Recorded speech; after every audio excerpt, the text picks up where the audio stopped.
So in this video, we're zooming in on the case of when are numbers sums of two squares, right?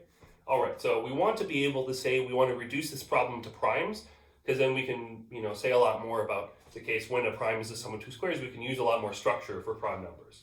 So there's a basic lemma, an ancient identity, basically, just a piece of algebra that applies this for us.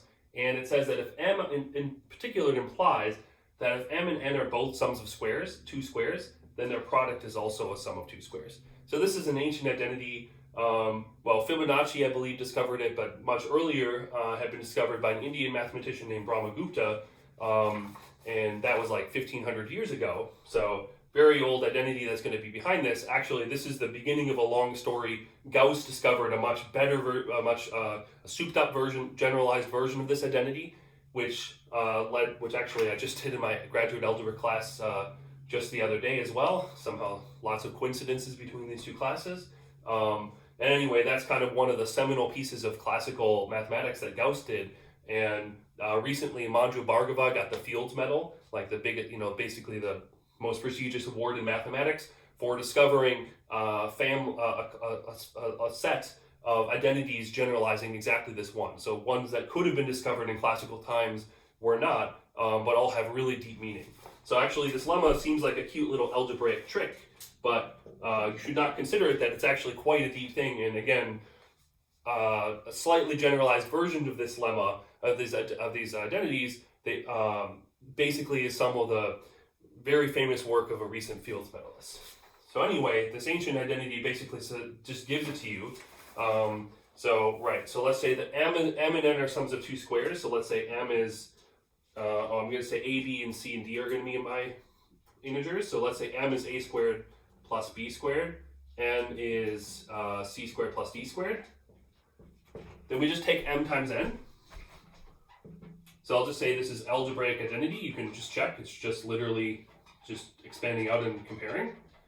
Right? So it's more the mystery of how you discover it that's the issue. But, we won't talk about that. We'll just claim it just seems like it comes from magic, right? So m times n. Well, there are ways to see where this comes from. For fun, you could think about how you might discover it. Okay. So m times n is ac plus bd squared plus this determinant looking thing, ad minus bc squared, right? That's it. That's the proof. All right. So if m and n are both squares, sums of two squares, and their product is because it's a sum of these two squares, right? That's it. Okay, great. So now, right, what do I want to say? So this is the key that allows us to reducing to primes. So if I know what happens when primes are sums of two squares, I know I can build any number by multiplying primes, and I know what happens for sums of two squares when I multiply stuff together. All right, great. So this basically reduces us, as we'll see, to studying when the equation prime is a sum of two squares. Right, so now we have the Diophantine equation. Just when the left-hand side is a prime, when is that a sum of two squares? All right, and again, we've actually studied this on the sample exam. It was kind of motivating a lot of the material we had back at that time, but I'll redo the proof basically for completeness.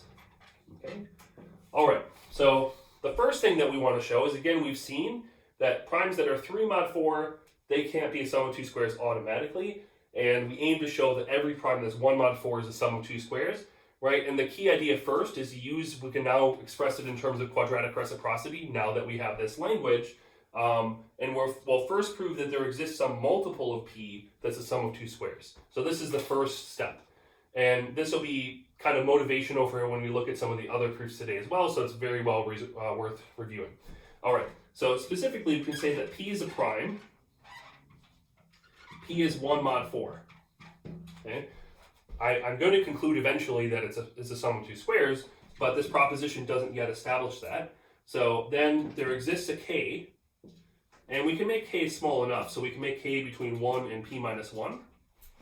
I wrote 1 minus p, I mean p minus 1, where k times p is a sum of two squares.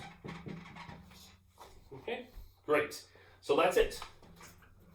So the proof is actually pretty short. The fact that there's some k such that k times p is a sum of two squares is basically just secretly a fact we already know, and then this inequality just has to be worked out, right? So P is 1 mod 4. We've seen our special formula. That means that minus 1 above P is equal to 1, okay? So therefore, minus 1 is a square, right? So therefore, A squared, so there exists an A, and we need some inequality. So we can say, right, an A between P. A between 0 and P, say.